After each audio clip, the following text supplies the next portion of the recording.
श्री शिवाय नमस्तुभ्यम। हर हर महादेव। जय शिव शंभो। आप सभी लोग जानते हैं कि 15 अगस्त 2025 यानी शुक्रवार को पड़ रही है भाद्रपद महीने की 7वीं तिथि। और दोस्तों, यह वह तिथि है जो भाद्रपद महीने में पड़ने वाली सबसे बड़ी तिथि है, क्योंकि यह शुक्रवार का दिन पड़ रही है और इसका बहुत ही बड़ा और विशेष महत्व होता है। पूज्य गुरु जी ने कहा है कि अगर कभी भी मौका लग जाए और भाद्रपद महीने की 7वीं तिथि शुक्रवार को पड़ जाए तो आप लोगों को 31 चावल के दाने का उपाय जरूर करना चाहिए। इस दोनों का संयोग बहुत ही कम आता है। और दोस्तों, पूज्य गुरु जी ने अपने शिव महापुराण कथा में बताया है कि इस दिन आपको 31 चावल वाले दाने का उपाय तो करना ही करना चाहिए, क्योंकि ऐसा दिन पूरे साल में सिर्फ एक ही बार आता है। और आप सभी लोग जानते हो कि शुक्रवार 7वीं का अगर सबसे बड़ा कोई उपाय है वह 31 चावल के दानों वाला उपाय है। तो दोस्तों, इस शुक्रवार के दिन आप लोगों को इस 31 चावल वाले दाने का उपाय जरूर करना चाहिए। बहुत सारे लोग होंगे जिन्होंने लोगों ने इस उपाय को न किया हो, मतलब पूरा साल निकल गया हो और उन्होंने किसी भी दिन इस 31 चावल वाले दाने का उपाय को न किया हो। पर आपके पास एक आखिरी मौका बचा हुआ है जो कि 15 अगस्त के दिन है। तो इस दिन आप लोगों को इस वाले उपाय को जरूर कर लेना चाहिए, भले ही आपने पूरे साल इस उपाय को न किया हो।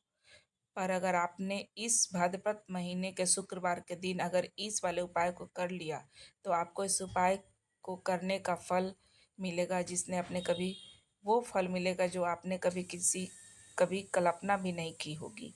इसीलिए आप लोग इस वाले उपाय को एक बार जरूर कर लेना, ताकि आप लोगों के हाथ से यह मौका न जा सके और आपको इस उपाय को करने का फल मिल सके।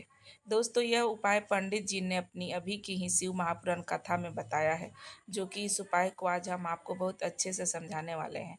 इस वीडियो को देखने के बाद इस उपाय को समझने के लिए आपको कोई और वीडियो देखने की जरूरत नहीं पड़ेगी। तो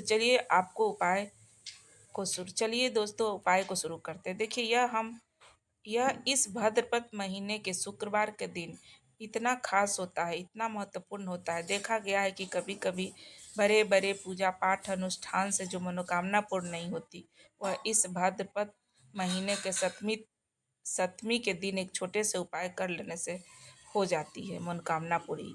और बहुत सारे लोगों ने इस उपाय को किया भी है और उनको इस उपाय को करने का फल भी जरूर मिला है। अगर आप लोग भी इस उपाय को शुक्रवार 7वीं के दिन करना चाहते हो तो आप इस उपाय को पहले अच्छे से समझ लेना, सुन लेना, उसके बाद करना। उसके बाद आपको इस उपाय का फल जरूर मिलेगा। और इस उपाय को कर लेने से आपको आपके घर में चाहे किसी भी प्रकार की दुख समस्या क्यों न चली आ रही हो, आपको उनका कारण भी पता नहीं लगाना पड़ेगा। यह समस्या किस कारण से चला रहा है, उसका कुछ भी कारण हो सकता है, जैसे पितृदोष हो सकता है या किसी तरह का मंगल दोष भी हो सकता है।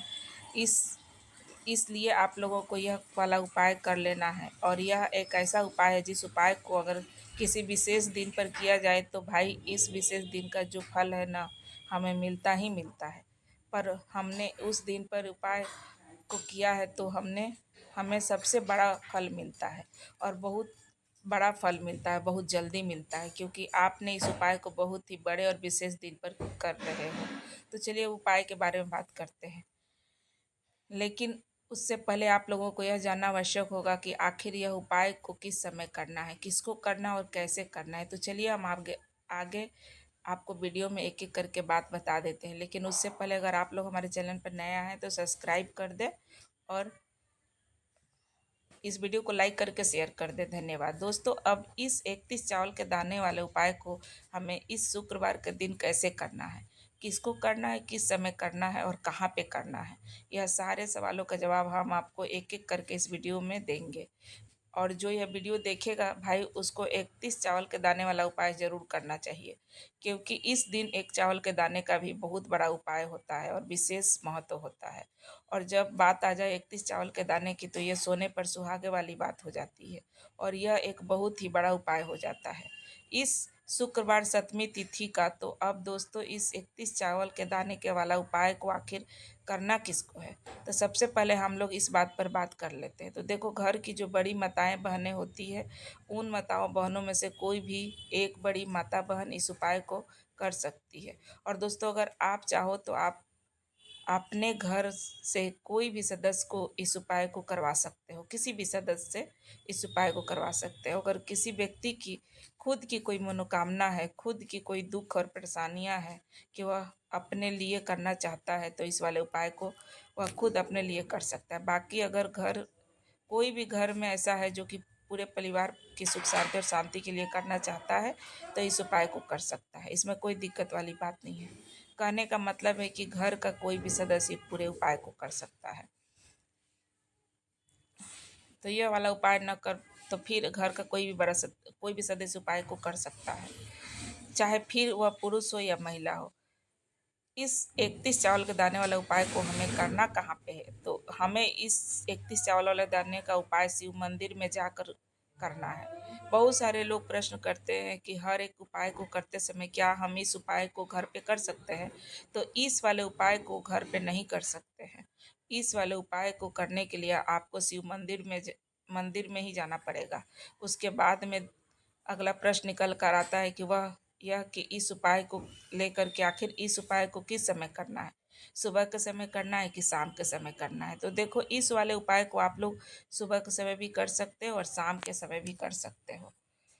अगर आप पूछोगे कि भाई साहब, अगर आप पूछोगे कि सबसे उत्तम समय कौन सा रहेगा, तो 31 चावल के दाने वाला उपाय को करने का सबसे उत्तम समय हम तो कहेंगे सुबह का ही रहेगा, तो ज़्यादा बेहतर होगा। बाकी अगर प्रदोष काल के समय शाम को भी करोगे तो कोई दिक्कत की बात नहीं है।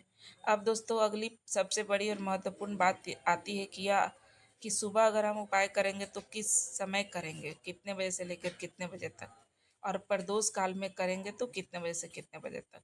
तो हम बता दें, सुबह के समय अगर हम करेंगे तो 11 बजे से लेकर 10 से 11 के बीच में आपको कर लेना चाहिए। अगर ज़्यादा से ज़्यादा लेट हो तो 12 बजे तक उपाय को पक्का कर लेना चाहिए।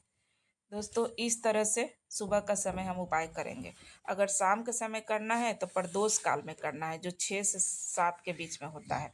और अभी का समय थोड़ा बड़ा होता है, तो इस उपाय को मौसम के कारण तो आप 6 से लेकर 8 बजे के बीच में इस उपाय को कर सकते हैं। इसमें कोई भी दिक्कत वाली बात नहीं है। अब दोस्तों, यहाँ पर इस उपाय को लेकर एक और बड़ी बात आती है, निकल कर आती है कि इस 31 चावल वाले दाने को हमको लेना कहाँ से है, और हमें इस उपाय को करने के साथ में और भी कुछ सामग्री लेनी होगी, तो शिव जी के मंदिर लेकर जानी पड़ेगी क्या। तो देखो, यहाँ पर हम आपको बता दें, सबसे पहले आप लोग यह जान लो कि यह जो 31 चावल के दाने वाला उपाय है, सिर्फ और सिर्फ आप उपाय की सामग्री लेकर कभी भी शिव मंदिर मत जाना, क्योंकि हमें भगवान के सामने यह नहीं दर्शाना है कि अगर हम भगवान शिव जी के मंदिर आए हैं तो अपने फायदे के लिए आए हैं। तो इसीलिए जो भी पूजा का सामग्री है वो 31 चावल के दाने के साथ आपको लेकर जाना चाहिए। अगर सुबह के समय जा रहे हो तो आपको बता दें कि 1 लोटा जल लेकर जरूर जाना चाहिए। वहीं 1 लोटा जल अगर आप लेकर जाते हो, उसके साथ आप पूजा का सामग्री लेकर चले जाते हो, तो ये बहुत अच्छी बात होती है। दोस्तों, 31 चावल के दाने यह अलग आपके साथ लेकर जाना है पूजा सामग्री के साथ। ऐसे नहीं कि सिर्फ चावल के दाने लेकर जाना है आपको उपाय के लिए। ठीक है, तो फिर जिस चीज़ को ले जाना चाहते हो, पूजा सामग्री में शामिल करना चाहते हो, वो लेकर ही जाना है।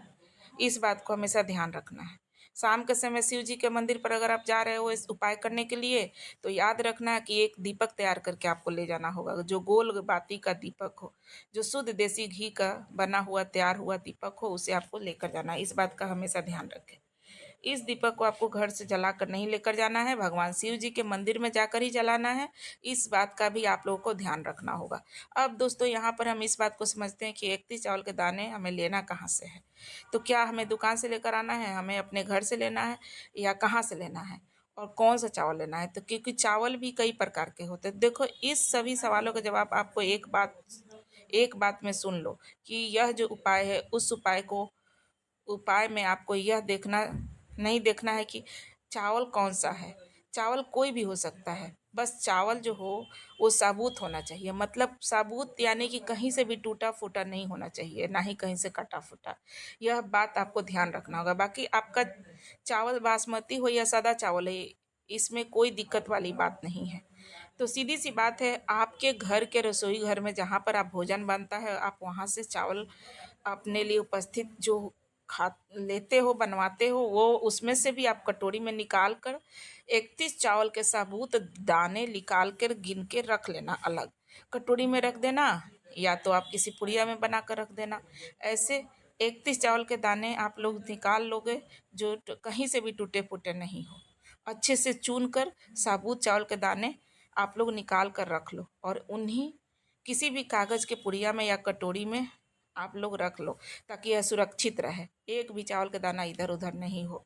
आपके एक भी चावल का दाना इधर उधर ना हो और आपका उपाय भी पूरा हो सके। तो भाई जैसे ही आपका उपाय की सामग्री तैयार हो गई, आप 31 चावल के दाने तैयार कर ले रहे हो। उसके बाद में आपको जो भी पूजा का सामग्री है, सुबह के समय अगर आप जा रहे हो तो 1 लोटा जल और बेलपत्र या पूजा के सामग्री जो भी आप लेकर जाते हो भगवान शिव के मंदिर में जाना। शाम के समय जा रहे हो तो आपको दीपक लेकर जाना है, दीपक तैयार करके ले जाना है, ठीक है। उपाय को करते समय शुद्धता का विशेष रूप से ध्यान रखना है। देखो सुबह के समय तो स्नान करने के बाद ही कोई भी मंदिर जाता है तैयार वार होके, तो वो सुबह का समय बिल्कुल शुद्ध होकर ही मंदिर में स्नान आदि करके पूजा पाठ करने जाता है, क्योंकि सुबह का समय सब लोग शुद्धता का बहुत ध्यान रखते हैं। शाम के समय जाते हैं तब भी आपको प्रदोष काल में जाते हैं तो अच्छे से हाथ मुंह धो लो। इस वाले उपाय को शाम के समय प्रदोष काल में अगर कर सकते हो तो इसमें कोई दिक्कत की बात नहीं। अच्छे से हाथ मुंह धो के कपड़ा चेंज करके आप शिव मंदिर में जा सकते हो। वहाँ पहुँचकर सबसे पहले शिव मंदिर में जाकर आप लोगों को उपाय नहीं करना है, पहले भगवान का दर्शन करना है, भगवान से आशीर्वाद प्राप्त करना है, फिर शिव जी के शिवलिंग के पास में आना है। शिवलिंग के पास में आने के बाद आप लोग जो पूजा सामग्री लेकर गए हैं, जैसे कि सुबह गए हुए हैं तो 1 लोटा जल और जो भी पूजा की सामग्री लेकर गए हैं आप लोग भगवान शिव जी के ऊपर पूजन की कर लो। उनसे सबसे पहले 1 लोटा जल चढ़ा दो, फिर आपको एक बेलपत्र श्री शिवाय नमस्तुभ्यम का जाप करते हुए शिवलिंग पर चढ़ा दो। उसके बाद आप जो भी पूजा का सामग्री लेकर गए हैं भगवान शिव जी के मंदिर में, तो वहाँ पे आप इसको चढ़ा सकते हो इस उपाय को करने के पहले। उसके बाद अगर शाम के समय जा रहे हो तो जो दीपक गोल बाती का जो अपने घर से लेकर गए हो तो याद रखना घर से जला कर नहीं ले जाना है। वहाँ शिवलिंग के पास में शिव मंदिर जाकर शिवलिंग के पास में इस दीपक को जलाना है और अपने खुद की माचिस से जलाना है, और इस दीपक को शिव जी के पास में रखना है, शिवलिंग के पास रखना है। इस दीपक को रखने के बाद ही आप लोगों को अपना यह वाला उपाय शुरू करना है। और दीपक को ज़्यादा पास में मत रखना, वैसे भी गर्मी पड़ रही है, भगवान शिव जी को आँच लग सकती है। तो भाई जैसे ही आपकी पूजा अर्चना हो जाती है, आप भगवान जी शिव जी को प्रसन्न कर लेते हो। उसके बाद में शिवलिंग के पास में ही आप कहीं पर बैठ जाइए, सामने या आसपास जिस जगह पर आपको बैठना है वहाँ बैठ जाइए, और आपको वह 31 चावल के दाने को सामने निकाल कर रख लीजिए, क्योंकि अब यहाँ पर आपको उपाय करना है। तो आपने उपाय का तैयारी कर ली, और इस तरीके से जब आप उपाय करेंगे तो पूजन सामग्री करने के बाद, तो पूजा रचना करने के बाद, तो आपको उपाय का फल बहुत जल्दी और बहुत बड़ा होकर मिलेगा और भगवान शिव जी प्रसन्न होंगे। 31 चावल के दाने के सामने आपको निकाल कर रख लेना है, और यह जो उपाय है यहाँ पर आपकी अब उपाय शुरू होती है। आप सीधे हाथ की हथेली से करना है इस उपाय को, इस बात का विशेष रूप से ध्यान रखना होगा। तो सीधे हाथ की हथेली का प्रयोग करते ही आप लोग अपना इस वाले उपाय को करना शुरू करोगे। अपने सामने जो भी आपकी कागज़ की पुड़िया या कटोरी जो भी आप लेकर गए हो, 31 चावल के दाने को वो सामने निकाल कर रख लो, और वहाँ पर उसमें से दोस्तों अब आपको क्या करना है कि शिवलिंग के सामने जो सामने होगी वह आपने वह 31 चावल के दाने एक एक करके वहाँ पर अपने बेलपत्र चढ़ाया है, वहाँ पर आपके शिव जी के शिवलिंग के ऊपर चढ़ाना है। कहाँ पे चढ़ाना है? शिव जी के शिवलिंग के ऊपर चढ़ाना है, और कहीं पर नहीं चढ़ाना है। आपको अपने हथेली से तो शिवलिंग के ऊपर चढ़ाना है, भले ही फिर वह अपने आप जलधारी पर गिर जाए, मतलब कहीं पर भी आसपास गिर जाए, इसमें कोई दिक्कत वाली बात नहीं है, पर आपको चढ़ाना शिवलिंग के ऊपर ही है। तो आपको क्या करना है, अपना पहला चावल के दाना उठाना है, श्री शिवाय नमस्तुभ्यम बोलना है और शिवलिंग पर चढ़ा देना है। इसी तरह से दूसरे चावल का दाना उठाना है, शिवलिंग पर चढ़ाना है और मंत्र बोलना है। फिर तीसरा चावल का दाना उठाना है, श्री शिवाय नमस्तुभ्यम बोलना है और चढ़ा देना है। इसी प्रकार से आपको 31 चावल के दाने एक एक करके शिव जी के शिवलिंग के ऊपर चढ़ाना है और भगवान से प्रार्थना करते जाना है। मतलब प्रार्थना में आपको आखिरी आखिरी में करना है, पर हर एक चावल के दाने को चढ़ाते समय श्री शिवाय नमस्तुभ्यम जरूर बोलना है। उसके बाद में ही यह चावल का दाना शिवलिंग के ऊपर चढ़ाना है। जैसे ही आपके 31वां चावल के दाने शिवलिंग के ऊपर चढ़ाने जाते हो तो भाई उसके साथ में ही आपको करना क्या है कि भगवान से अपनी मनोकामना बोलना है। मनोकामना भी कब बोलना है, जब आपको 31वां चावल का दाना अपने सीधे हाथ की हथेली से भगवान के शिवलिंग पर चढ़ाने जा रहे हो, तभी श्री शिवाय नमस्तुभ्यम बोलकर इस आखिरी चावल के दाने से शिवलिंग के ऊपर चढ़ा देना है और भगवान से फिर अपनी वह मनोकामना बोल देना है जिस मनोकामना के लिए आप लोग यह वाला उपाय कर रहे हो। जिस भी दुख और परेशानी के लिए आप लोग अपना यह वाला उपाय कर रहे हो, उसके बाद से जैसे ही आपकी मनोकामना बोल देते हो, आपका यह वाला उपाय पूरा हो जाता है। तो दोस्तों, उपाय को करते समय आप लोगों को 2 मिनट भगवान शिव जी के मंत्र का जाप जरूर करना चाहिए और मंत्र का जाप करने के बाद भगवान से एक और प्रार्थना जरूर करना चाहिए अपनी मनोकामना के लिए या अपने जो भी दुख परेशानियां हैं उसके लिए। उसके बाद में आप लोग भगवान को देखकर, भगवान का दर्शन करके, उनसे आशीर्वाद लेके वहाँ से उठ सकते हैं और अपने घर जा सकते हैं। बस दोस्तों, ये छोटा सा उपाय है और इस तरह से आपका उपाय पूरा हो जाता है। इस तरीके से जो भी व्यक्ति छोटी छोटी चीज़ों का ध्यान रखते हुए इस 31 चावल के दाने वाला उपाय को करेगा, निश्चित ही उसकी हर मनोकामना जल्द ही जल्द पूरी होगी। उसकी हर दुख परेशानियां उसके जीवन से दूर हो जाएंगे। इस तरह से उपाय जो भी करेंगे भगवान पर भरोसा करके, उनकी हर मनोकामना जरूर भगवान पूरा करेंगे। तो दोस्तों, आशा करती हूँ कि ये वाला उपाय आप